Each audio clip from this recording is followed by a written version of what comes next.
People Skills: How to Assert Yourself, Listen to Others and Resolve Conflicts। Dorothy Grover Bolton की एक ऐसी किताब है जो इंसानी रिश्तों की गहराइयों को छूती है। रोजमर्रा की जिंदगी में, चाहे हम अपने परिवार के साथ हों, दोस्तों के बीच हों या दफ्तर में काम कर रहे हों, हमें बार बार एक ही चुनौती का सामना करना पड़ता है। कैसे अपनी बात सही तरीके से रखें, दूसरों को ध्यान से सुनें और जब टकराव हो तो उसे शांति और समझदारी से हल करें। यही 3 स्तंभ इस किताब का मूल आधार हैं। असर्टिवनेस, दृढ़ता से अपनी बात रखना, लिसनिंग, सुनने की असली कला, और कॉन्फ्लिक्ट रेजोल्यूशन, संघर्ष का समाधान। इस किताब की खूबी यह है कि यह हमें सिर्फ थ्योरी नहीं देती, बल्कि आसान और व्यावहारिक तरीके बताती है जिन्हें कोई भी अपनी रोजमर्रा की बातचीत में तुरंत इस्तेमाल कर सकता है।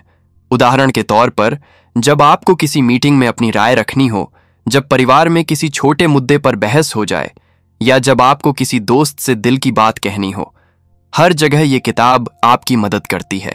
डोरोथी बोल्टन ने इस किताब को इस तरह से लिखा है कि हर इंसान, चाहे वो छात्र हो, नौकरी पेशा हो, गृहिणी हो या बिजनेसमैन, सब इससे जुड़ाव महसूस करते हैं। इसमें बताया गया है कि अच्छी कम्युनिकेशन सिर्फ बोलने तक सीमित नहीं है, बल्कि ये सुनने, समझने और रिश्तों में भरोसा बनाने का जरिया है। यह किताब हमें यह भी सिखाती है कि कैसे हम अपनी भावनाओं को सही तरीके से व्यक्त करें ताकि सामने वाला समझे और रिश्तों में दूरियां ना आए। अगर आप चाहते हैं कि लोग आपको गंभीरता से सुनें, आपकी बातों की कद्र करें और साथ ही आप अपने रिश्तों को मजबूत बनाएं, तो ये किताब आपके लिए एक मार्गदर्शक साबित होगी। नमस्ते दोस्तों, आपका स्वागत है हमारे हिंदी ऑडियो बुक चैनल पर। यह सिर्फ एक चैनल नहीं, बल्कि एक परिवार है जहां हम किताबों की कहानियों और ज्ञान को आपकी अपनी भाषा में आप तक पहुंचाते हैं। चाहे आप दिल्ली की भाग-दौड़ भरी जिंदगी में हों, मुंबई की तेज रफ्तार गलियों में हों, लखनऊ की नवाबी हवा में सांस ले रहे हों, भोपाल की झीलों के किनारे बैठे हों, जयपुर की रौनक से भरी गलियों में हों, या फिर पंजाब के किसी गांव की मिट्टी की खुशबू में डूबे हों, ये चैनल हर शहर और हर गांव से आपका जुड़ाव बनाए रखता है। यही नहीं, हमारे साथ Nepal, Mauritius, Fiji, Dubai, Qatar और हर उस देश से लोग जुड़े हैं जहां हिंदी बोली और समझी जाती है। यहां हम सब एक दूसरे से जुड़े हैं क्योंकि किताबें हमें जोड़ती हैं। दोस्तों, हमें जानकर खुशी होगी कि आप हमसे कहां से जुड़े हैं। आप शहर से हैं या गांव से, भारत के किस राज्य या किस शहर से हमें सुन रहे हैं, या फिर आप किसी दूसरे देश से हमसे जुड़े हैं। अपने दिल की बात हमें जरूर बताइए। आपका हर संदेश हमारे लिए बेहद कीमती है, क्योंकि इस चैनल का असली परिवार आप ही हैं। तो आइए साथ मिलकर इस सफर की शुरुआत करते हैं और डोरोथी बोल्टन की इस अद्भुत किताब पीपल स्किल्स से सीखते हैं कि कैसे हम अपने रिश्तों को और मजबूत और सार्थक बना सकते हैं। Chapter 1: skills for bridging the interpersonal gap. इंसान की सबसे बड़ी जरूरत सिर्फ खाना, कपड़ा और मकान नहीं होती, बल्कि उससे कहीं ज्यादा गहरी जरूरत है जुड़ाव की। हम चाहते हैं कि कोई हमें समझे, हमारी बात सुने और हमारे दिल की भावना को महसूस करे। लेकिन यही सबसे मुश्किल काम भी है, क्योंकि अक्सर हमारे और सामने वाले के बीच एक अदृश्य दीवार खड़ी हो जाती है, जिसे इस किताब में इंटरपर्सनल गैप कहा गया है। यह गैप इसलिए पैदा होता है क्योंकि हर इंसान अलग है। उसकी परवरिश अलग है, उसकी सोच अलग है, उसके तजुर्बे अलग हैं और उसकी भावनाएं भी अलग हैं। जब ये अंतर टकराते हैं तो बातचीत अधूरी रह जाती है और रिश्ता कमजोर होने लगता है। इस गैप को पाटने के लिए हमें खास स्किल्स सीखनी पड़ती हैं। सबसे पहली स्किल है स्पष्टता, क्लैरिटी। जब आप अपनी बात रखते हैं तो शब्दों को ऐसे चुनें कि उनमें कोई भ्रम न रहे। जैसे, अगर आपको ऑफिस में अपने बॉस से छुट्टी मांगनी हो, तो आप ये ना कहें कि शायद मुझे थोड़ा आराम चाहिए, बल्कि साफ कहें, मुझे इस दिन की छुट्टी चाहिए क्योंकि मैं थका हुआ महसूस कर रहा हूं। इससे सामने वाला आपकी बात को गंभीरता से लेगा। दूसरी स्किल है बॉडी लैंग्वेज का महत्व। हमारी आंखें, हाथों की हरकतें, चेहरे के भाव और आवाज का उतार चढ़ाव शब्दों से कहीं ज्यादा असर डालते हैं। अगर आप मुस्कुराते हुए और शांत आवाज में अपनी बात कहें तो सामने वाला तुरंत आपकी भावना को समझेगा। तीसरी स्किल है सहानुभूति, एम्पैथी, यानी सामने वाले के नजरिए से उसकी बात को समझना।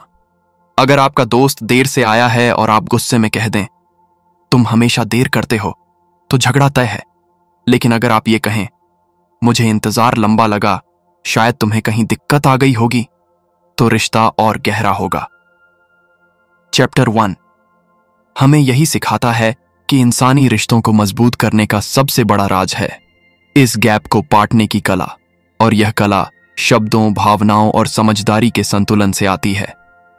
Chapter 2 barriers to communication.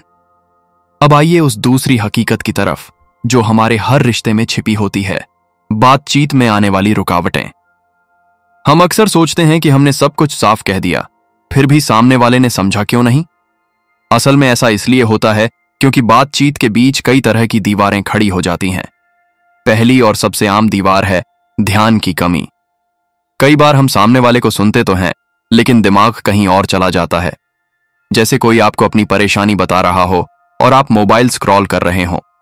उस वक्त भले ही आप हूं हूं करके जवाब दें, लेकिन सामने वाला तुरंत महसूस कर लेगा कि आप सच में नहीं सुन रहे। दूसरी बड़ी रुकावट है पूर्वाग्रह, प्रेजुडिस, यानी किसी की बात सुनने से पहले ही मन में राय बना लेना। उदाहरण के लिए, अगर आप मानकर बैठे हैं कि ये इंसान हमेशा शिकायत करता है, तो चाहे वो कितनी ही सच्ची बात क्यों न कहे, आपको उसमें शिकायत ही सुनाई देगी। तीसरी दीवार है भावनाओं का हस्तक्षेप। जब हम गुस्से, डर या दुख में होते हैं तो सामने वाले की बात का असली मतलब पकड़ ही नहीं पाते। जैसे किसी मीटिंग में आपका बॉस सख्त लहजे में कह दे, इस काम में सुधार की जरूरत है। हो सकता है उसका मकसद आपको गाइड करना हो, लेकिन अगर आप पहले से ही तनाव में हैं तो आपको लगेगा कि वो आपको नीचा दिखा रहा है। चौथी रुकावट है गलत शब्दों का चुनाव। कई बार हम अनजाने में ऐसे शब्द बोल जाते हैं जो सामने वाले को चोट पहुंचा देते हैं। उदाहरण के लिए, तुम कुछ काम के नहीं हो कहना रिश्तों में दरार डाल सकता है, जबकि उसी बात को इस तरह कहा जा सकता है, मुझे लगता है इस काम को करने का तरीका थोड़ा और बेहतर हो सकता है। फर्क सिर्फ शब्दों में है, लेकिन असर जिंदगी बदल देता है। चैप्टर 2 हमें चेतावनी देता है कि अगर हम इन बैरियर्स को पहचानना और दूर करना सीख जाए तो हमारी बातचीत कहीं ज्यादा प्रभावी हो सकती है। सोचिए, अगर पति पत्नी बिना गलतफहमी के बात कर सकें, दोस्त बिना पूर्वाग्रह के सुन सकें, और दफ्तर में बॉस और कर्मचारी बिना भावनात्मक दीवारों के बातचीत कर सकें, तो कितने रिश्ते बच सकते हैं और कितनी परेशानियां कम हो सकती हैं। इस चैप्टर का संदेश साफ है, बातचीत सिर्फ शब्दों का खेल नहीं है, यह दिलों का जुड़ाव है, और अगर हम दिल से सुने और सोच समझ कर बोलें तो कोई भी दीवार इतनी ऊंची नहीं कि उसे गिराया ना जा सके। Chapter 3 listening is more than merely hearing. अक्सर लोग सोचते हैं कि सुनना यानी कानों से आवाज पकड़ लेना, लेकिन असली सुनना इससे कहीं ज्यादा गहरा है। कोई सिर्फ आपकी आवाज सुने तो वो सुनना अधूरा है, लेकिन अगर कोई आपके शब्दों के पीछे छिपे जज्बात, आपकी टोन और आपकी चुप्पी तक को महसूस कर ले, तो वही सच्चा सुनना कहलाता है। चैप्टर 3 हमें यही सिखाता है कि सुनना और सिर्फ सुनाई देना दोनों में बहुत फर्क है। कई बार लोग शिकायत करते हैं, तुम मेरी बात सुनते ही नहीं हो। असल में वो ये कहना चाहते हैं कि तुम मुझे समझते नहीं हो। सुनने की कला में सबसे पहला कदम है पूरा ध्यान देना। इसका मतलब है कि जब सामने वाला बोल रहा हो तो आप न तो मोबाइल देखें, न किसी और काम में उलझें, न ही अपने दिमाग में जवाब गढ़ना शुरू करें, बल्कि उसकी आंखों में देखकर, सिर हिलाकर और उसके शब्दों पर फोकस करके उसे यह एहसास दिलाए कि उसकी बात आपके लिए अहम है। सुनने का दूसरा पहलू है बोलने वाले की भावनाओं को पकड़ना। जैसे अगर कोई कहे, आज ऑफिस में बहुत देर हो गई, तो यह सिर्फ एक जानकारी नहीं है। इसके पीछे थकान भी हो सकती है, नाराजगी भी हो सकती है, या शायद गर्व भी कि उसने मेहनत की। असली सुनना तब है जब आप इन भावनाओं को महसूस करें।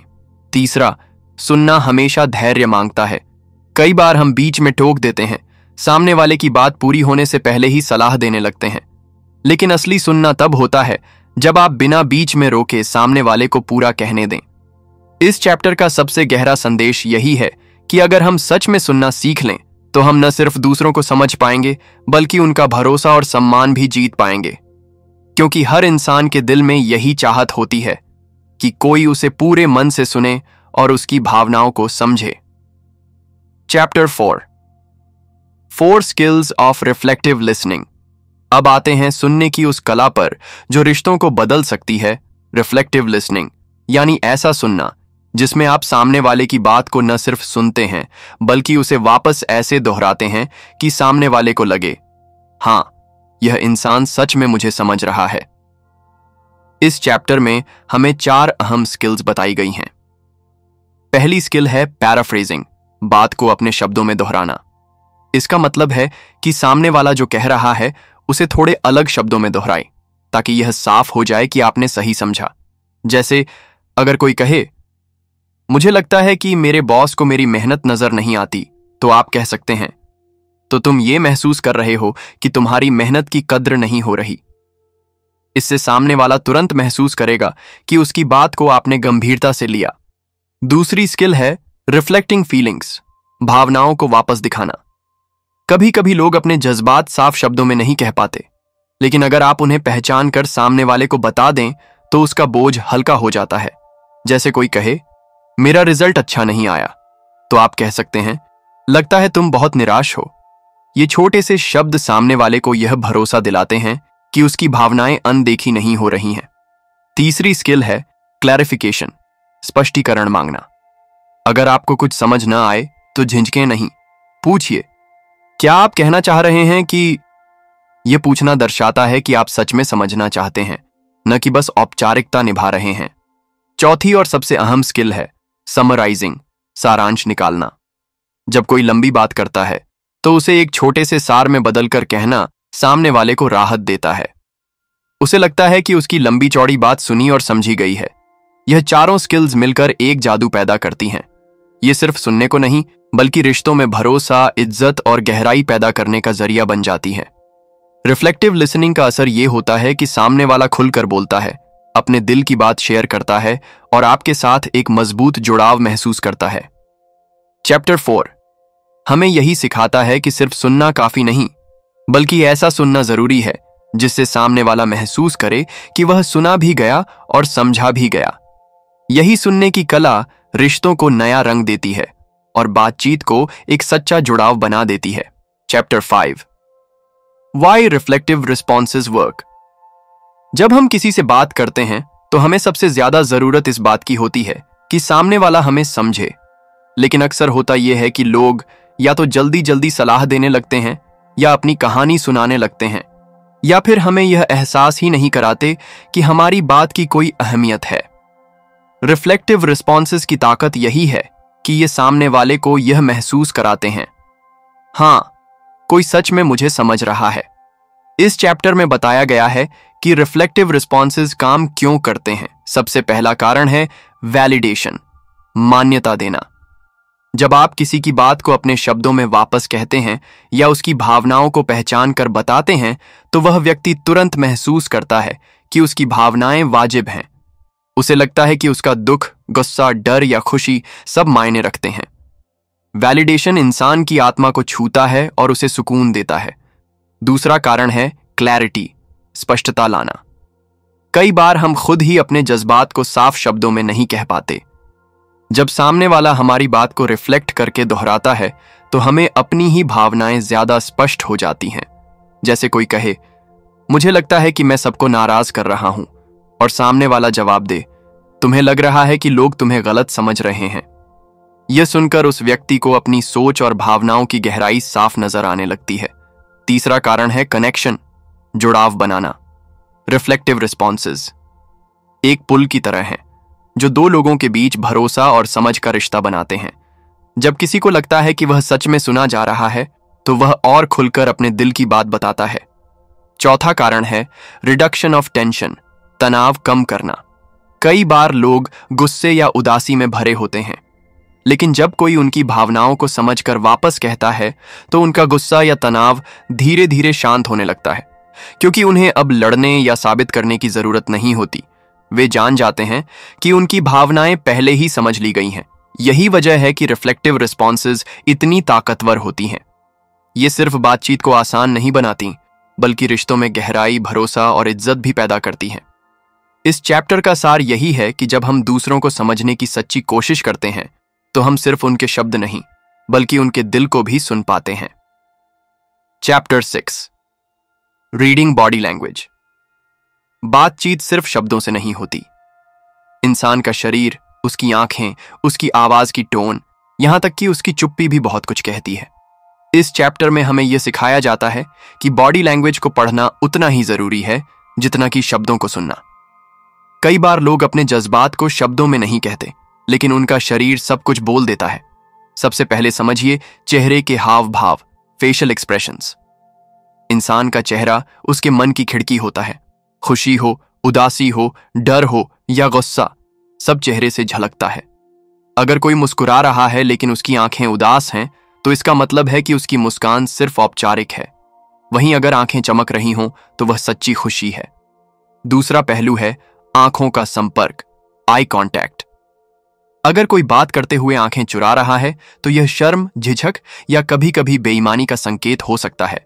वहीं लगातार और गहरी नजरें मिलाना आत्मविश्वास और ईमानदारी दिखाता है। तीसरा है हाव भाव और हाथों की गतिविधि, जेस्चर्स एंड मूवमेंट्स। जैसे कोई बार बार हाथ मल रहा हो तो यह तनाव का संकेत हो सकता है। अगर कोई हाथ बांधकर खड़ा है तो यह बचाव की मुद्रा हो सकती है, लेकिन खुले हाथ और सहज इशारे अपनापन और आत्मविश्वास का प्रतीक हैं। चौथा है आवाज की टोन और गति, tone and pace of voice. वही शब्द अलग टोन में बोले जाएं तो उनका अर्थ बदल जाता है। धीमी और टूटी आवाज उदासी दिखाती है, जबकि ऊंची और तेज आवाज गुस्सा या उत्तेजना का संकेत देती है। पांचवा पहलू है शरीर की मुद्रा, पॉस्चर। झुकी हुई पीठ अक्सर थकान या आत्मविश्वास की कमी दिखाती है। सीधी और खुली मुद्रा आत्मविश्वास और तैयार रहने का संकेत है। यह सब हमें बताता है कि असली सुनना सिर्फ कानों से नहीं, बल्कि आंखों से, दिल से और पूरे ध्यान से होता है। इस चैप्टर का मुख्य संदेश यही है कि अगर हम सच में दूसरों को समझना चाहते हैं तो हमें उनके शब्दों से ज्यादा उनके शरीर को पढ़ना सीखना होगा, क्योंकि कई बार शरीर वह सब बता देता है जो शब्द छिपा जाते हैं। Chapter 7 improving your reflecting skills. इस चैप्टर में यह बताया गया है कि सिर्फ रिफ्लेक्टिव लिसनिंग को समझ लेना काफी नहीं है, बल्कि उसे सही तरीके से इस्तेमाल करने के लिए हमें अपनी स्किल्स को लगातार बेहतर करना पड़ता है। रिफ्लेक्टिंग का मतलब होता है सामने वाले की भावनाओं, विचारों और अनुभवों को इतने ध्यान से सुनना कि हम उन्हें वापस उसी तरह या उससे भी अधिक स्पष्ट रूप में व्यक्त कर सकें। लेकिन यह आसान काम नहीं है, क्योंकि इसके लिए धैर्य, ईमानदारी और पूरी तन्मयता चाहिए। अपनी रिफ्लेक्टिंग स्किल्स को सुधारने का पहला कदम है ध्यान से सुनना। जब हम किसी से बात करते हैं तो अक्सर बीच में अपनी राय डालने या सलाह देने की जल्दी में रहते हैं, लेकिन रिफ्लेक्टिव लिसनिंग के लिए जरूरी है कि हम पूरी चुप्पी और धैर्य से सामने वाले को बोलने दें। दूसरा कदम है अपनी धारणाओं को हटाना। अक्सर हम लोगों को उनके बारे में पहले से बनी राय के आधार पर सुनते हैं, लेकिन अगर हमें सच में रिफ्लेक्ट करना है तो हमें बिना किसी पूर्वाग्रह के सुनना होगा। तीसरा कदम है भावनाओं को पहचानना। सिर्फ शब्दों को दोहराना रिफ्लेक्टिंग नहीं है। असली ताकत तब आती है जब आप सामने वाले की भावना को महसूस करके उसे व्यक्त करते हैं। जैसे अगर कोई कहे मैं थक गया हूं, तो आप कहें लगता है तुमने बहुत मेहनत की है और अब आराम की जरूरत महसूस कर रहे हो। यही रिफ्लेक्टिंग है। चौथा कदम है अभ्यास करना। रिफ्लेक्टिव स्किल्स किताब पढ़कर नहीं आती, इन्हें रोजमर्रा की बातचीत में अपनाकर ही सीखा जा सकता है। जितना ज्यादा आप इसे अभ्यास में लाएंगे, उतना ही आप संवेदनशील और गहराई से जुड़ने वाले इंसान बनेंगे। इस चैप्टर का सार यही है कि रिफ्लेक्टिंग एक कला है जो हर किसी को आती नहीं, लेकिन जिसे सीखकर और बेहतर बनाया जा सकता है। और जब यह कला विकसित हो जाती है तो रिश्तों की नींव और भी मजबूत हो जाती है। Chapter 8 3 approaches to relationships. इस चैप्टर में बताया गया है कि रिश्तों को निभाने और समझने के 3 प्रमुख तरीके होते हैं। ये तरीके तय करते हैं कि हम दूसरों से कैसे जुड़ते हैं और हमारे रिश्ते लंबे समय तक टिकते हैं या टूट जाते हैं। पहला तरीका है डोमिनेटिंग अप्रोच। इसमें इंसान अपने रिश्तों में हमेशा खुद को ऊंचा दिखाना चाहता है। वह चाहता है कि सामने वाला हमेशा उसकी बात माने और उसकी इच्छाओं के अनुसार चले। यह तरीका रिश्ते में तनाव और दूरी पैदा करता है, क्योंकि इसमें बराबरी और सम्मान की जगह नहीं होती। दूसरा तरीका है अवॉइडिंग अप्रोच। इसमें इंसान रिश्तों से बचने लगता है। वह टकराव से डरता है और गहरी बातचीत से भी बचता है। ऐसे लोग सतही रिश्ते तो बनाए रखते हैं, लेकिन उनमें गहराई और मजबूती की कमी रहती है, क्योंकि जब मुश्किल वक्त आता है तो वे अपने मन की बात कहने की बजाय चुप्पी साध लेते हैं। तीसरा तरीका है को-नैरेटिव अप्रोच। यही सबसे स्वस्थ और सफल तरीका है। इसमें दोनों लोग बराबरी के आधार पर रिश्ते को निभाते हैं, एक दूसरे की भावनाओं का सम्मान करते हैं, मिलकर समाधान ढूंढते हैं और रिश्ते को एक साझेदारी की तरह जीते हैं। यही तरीका वह है जो लंबे समय तक रिश्तों को मजबूत बनाए रखता है। इस चैप्टर का संदेश ये है कि हमें अपने रिश्तों में यह देखना चाहिए कि हम किस तरीके को अपनाते हैं। अगर हम डोमिनेटिंग या अवॉइडिंग तरीके को चुनते हैं तो हमारे रिश्ते कमजोर हो सकते हैं, लेकिन अगर हम को-नैरेटिव तरीके को अपनाएं तो रिश्ते गहराई, भरोसे और प्यार से भरे होंगे। Chapter 9, developing three part assertion messages. इस चैप्टर में लेखक हमें एक ऐसी तकनीक सिखाते हैं जो हमारी बातचीत को स्पष्ट, सम्मानजनक और असरदार बनाती है। इसे 3 हिस्सों में बांटा गया है। पहला हिस्सा है स्थिति का तथ्य बताना, यानी बिना किसी आरोप या भावनात्मक रंग चढ़ाए केवल वही कहना जो सामने हुआ है। उदाहरण के लिए, अगर कोई सहकर्मी लगातार मीटिंग में देर से आता है तो पहला हिस्सा होगा यह कहना, जब आप मीटिंग में 10 मिनट देर से आते हैं। यह एक सटीक और तटस्थ तथ्य है। दूसरा हिस्सा है अपनी भावनाओं को व्यक्त करना। यहां हमें यह बताना होता है कि उस स्थिति से हमें कैसा महसूस होता है। जैसे, तो मुझे निराशा और तनाव महसूस होता है क्योंकि मीटिंग देर से शुरू होती है। यह हिस्सा हमारे अनुभव और भावनाओं पर केंद्रित होता है, न कि दूसरे व्यक्ति की नीयत पर। तीसरा हिस्सा है अपनी जरूरत या अपेक्षा को स्पष्ट रूप से रखना। जैसे, इसलिए मैं चाहता हूं कि आप समय पर आएं ताकि सबका समय बच सके। इस 3 भागी मैसेज का सबसे बड़ा फायदा यह है कि इसमें न तो आरोप है, न ही किसी को नीचा दिखाने की कोशिश। यह बातचीत को टकराव से हटाकर समाधान की तरफ ले जाता है। लेखक कहते हैं कि शुरुआत में यह तरीका थोड़ा औपचारिक या बनावटी लग सकता है, लेकिन अभ्यास के साथ यह हमारी आदत बन सकता है। इस चैप्टर में कई उदाहरण दिए गए हैं, जैसे पति पत्नी के बीच, बॉस और कर्मचारी के बीच और दोस्तों के बीच। हर उदाहरण यह दिखाता है कि जब हम सीधे, ईमानदारी और संवेदनशीलता के साथ बात करते हैं तो सामने वाला रक्षात्मक होने की बजाय हमारी बात समझने लगता है। यही कारण है कि इस 3 भागी संरचना को प्रभावी संवाद की रीढ़ माना गया है। Chapter 10, handling the push back phenomenon. यह चैप्टर एक बेहद सामान्य लेकिन चुनौतीपूर्ण स्थिति पर ध्यान देता है, जिसे लेखक पुश बैक कहते हैं। इसका मतलब है कि जब हम किसी पर दबाव डालते हैं तो अक्सर वह व्यक्ति भी उतने ही जोर से प्रतिरोध करता है। जैसे एक रस्साकशी का खेल, जितना हम खींचते हैं उतना सामने वाला भी खिंचाव करता है। रिश्तों में और कामकाजी माहौल में यह बहुत आम है। उदाहरण के लिए, जब एक मैनेजर बार बार कहता है तुम्हें यह काम अभी खत्म करना है, तो कर्मचारी उल्टा सोचता है कि मैं और देर करूंगा क्योंकि मुझ पर दबाव डाला जा रहा है। इस प्रक्रिया में दोनों का ईगो आ जाता है और बात बिगड़ जाती है। लेखक बताते हैं कि इसका हल जबरदस्ती दबाव डालना नहीं है, बल्कि संतुलित और समझदारी से स्थिति को संभालना है। सबसे पहला कदम है यह पहचानना कि सामने वाला प्रतिरोध क्यों कर रहा है। क्या वह सुना नहीं जा रहा, या उसे लगता है कि उसकी आजादी छिन रही है, या फिर वह पहले से ही तनाव में है। जब हम इस कारण को समझ लेते हैं तो हम अपना तरीका बदल सकते हैं। दूसरा कदम है शांत स्वर में असर्टिव रहना, लेकिन बार बार जोर डालने की बजाय एक बार स्पष्ट अपेक्षा बताना और फिर सामने वाले को अपनी प्रतिक्रिया देने का अवसर देना। उदाहरण के लिए, यह काम कल तक पूरा होना जरूरी है ताकि प्रोजेक्ट समय पर चल सके। मैं जानना चाहता हूं कि तुम्हें इसमें कौन सी मुश्किल आ रही है। इस तरह का संवाद तनाव घटाता है और सामने वाला भी रक्षात्मक होने की बजाय सहयोग करने लगता है। लेखक कहते हैं कि पुश बैक अक्सर तब होता है जब बातचीत ताकत की लड़ाई में बदल जाती है। अगर हम ध्यान रखें कि लक्ष्य समाधान है, जीतना नहीं, तो हम इस स्थिति को बेहतर ढंग से संभाल सकते हैं। यह चैप्टर हमें सिखाता है कि असर्टिवनेस और सहानुभूति दोनों साथ चल सकते हैं। असली कुशलता यह है कि हम अपनी जरूरत स्पष्ट करें, लेकिन इस तरह कि सामने वाला खुद को मजबूर या दबा हुआ महसूस न करे।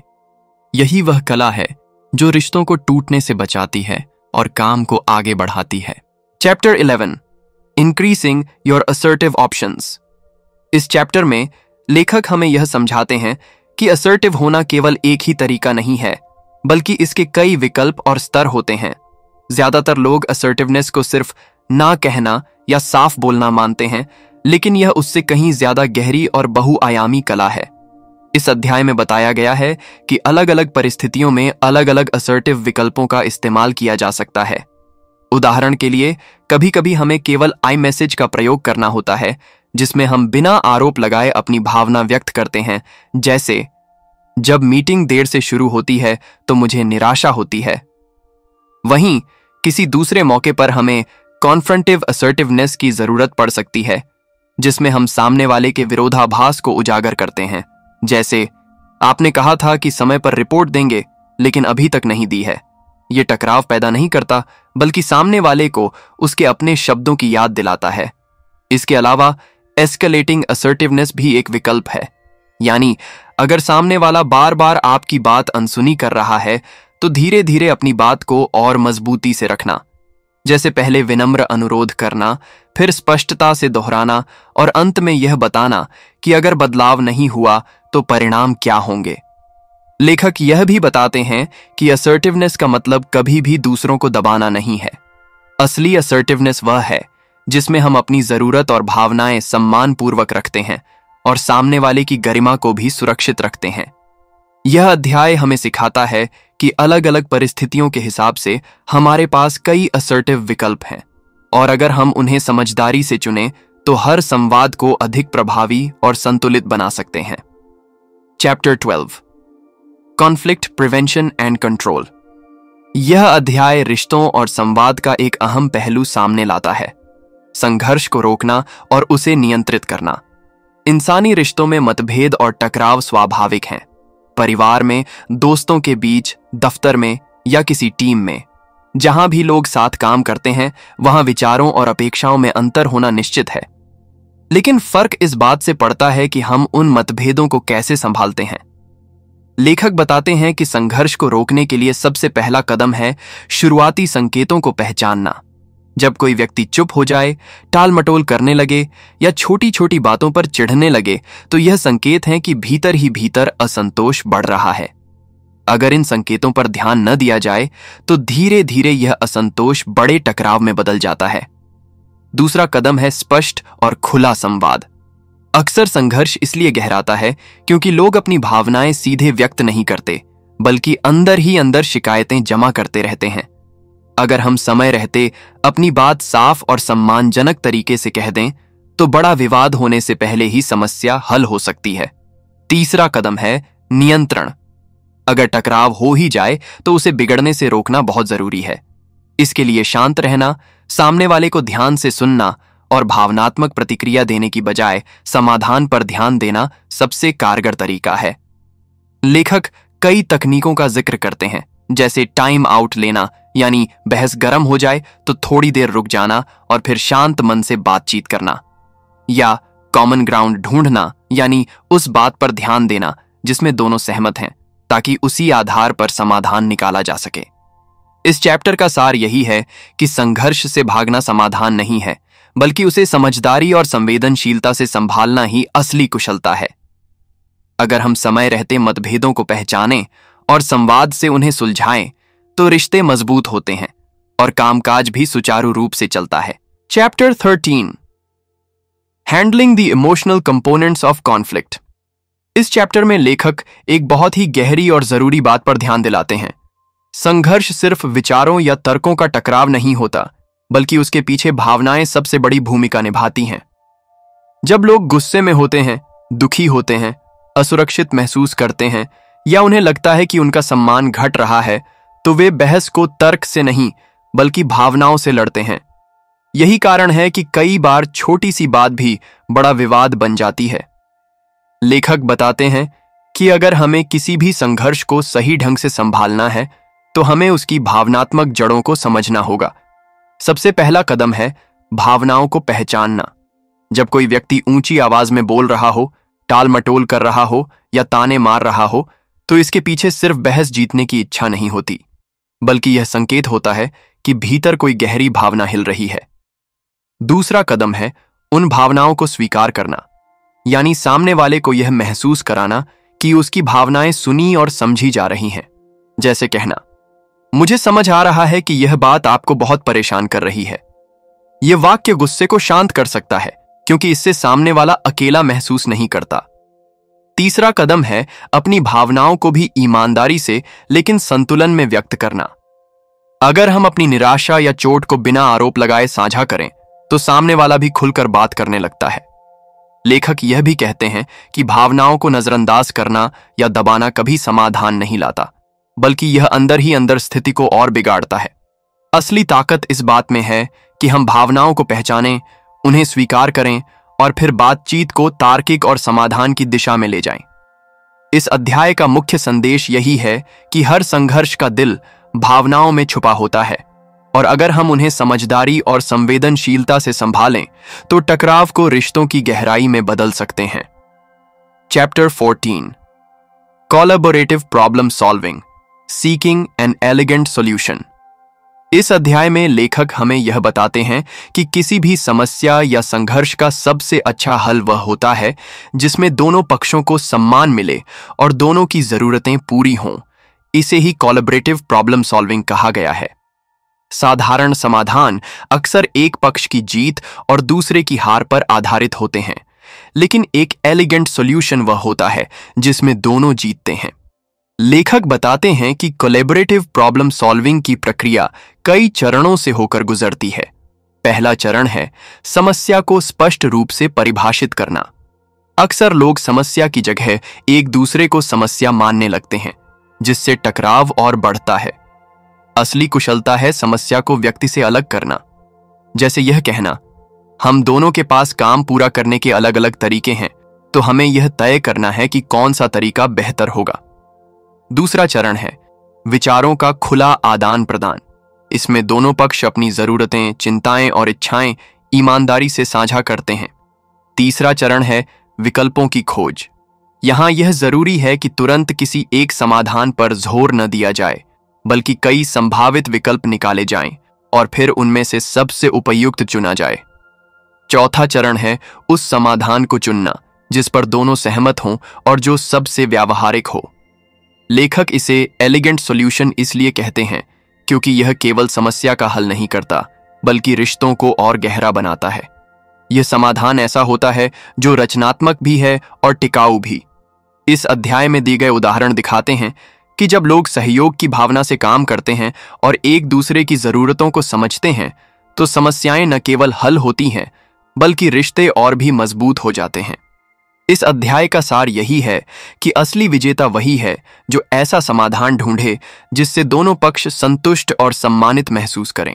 दोस्तों, आपने अभी अभी डोरोथी ग्रोवर बोल्टन की किताब people skills, how to assert yourself, listen to others and resolve conflicts का गहन सफर पूरा किया। इस किताब ने हमें सिखाया कि रिश्तों और बातचीत की असली ताकत केवल शब्दों में नहीं, बल्कि सुनने, समझने और अपनी भावनाओं को संतुलित ढंग से व्यक्त करने में छुपी होती है। हर चैप्टर हमें यह याद दिलाता है कि अगर हम सही तरीके से अपनी बात कहें, सामने वाले की भावनाओं को समझें और संघर्ष को बुद्धिमानी से संभालें, तो न सिर्फ रिश्तों में विश्वास गहरा होता है, बल्कि जीवन की कठिन परिस्थितियां भी आसान लगने लगती हैं। यह किताब हमें यह भी बताती है कि असर्टिवनेस कोई आक्रामक रवैया नहीं है, बल्कि यह आत्मसम्मान और दूसरों के सम्मान का संतुलित रूप है। रिफ्लेक्टिव लिसनिंग हमें यह सिखाती है कि सुनना सिर्फ कान से नहीं, बल्कि दिल से होना चाहिए। कॉन्फ्लिक्ट प्रिवेंशन हमें याद दिलाता है कि समय रहते संवाद किया जाए ताकि समस्याएं बड़ी न बने। और कोलैबोरेटिव प्रॉब्लम सॉल्विंग हमें यह दिखाती है कि असली जीत वह होती है जिसमें दोनों पक्षों को संतुष्टि मिले। अब जरा सोचिए, अगर हम इन सिद्धांतों को अपने रोजमर्रा जीवन में अपनाएं, चाहे परिवार में हो, दोस्तों के साथ, कार्यस्थल पर या समाज में, तो हमारे आसपास कितनी सकारात्मकता और सहयोग की लहर फैल सकती है। रिश्तों की कड़वाहट कम होगी, गलतफहमियां मिटेंगी और संवाद एक सेतु बन जाएगा जो हमें और मजबूती से जोड़ देगा। दोस्तों, यह audio book channel Hindi audio book आप जैसे श्रोताओं की वजह से ही जीवंत है। आप चाहे दिल्ली की चहल पहल भरी सड़कों से सुन रहे हों, मुंबई की तेज रफ्तार जिंदगी से, लखनऊ, पटना, भोपाल या जयपुर जैसे शहरों से, या फिर पंजाब, हरियाणा, हिमाचल और उत्तराखंड के कस्बों और गांवों से जुड़े हों, ये सफर हमारा साझा है। और सिर्फ भारत ही नहीं, Nepal, Bhutan, Mauritius, Fiji, Dubai, Qatar, Saudi Arab और जहां जहां हिंदी बोली जाती है, वहां आप जैसे श्रोता इस जुड़ाव का हिस्सा हैं। हम आपसे जानना चाहेंगे कि आप इस चैनल से कहां से जुड़े हैं। क्या आप किसी बड़े शहर से हैं, किसी छोटे कस्बे से या गांव से? यह जानकर हमें और भी खुशी होगी कि हमारी आवाज किन किन कोनों तक पहुंच रही है।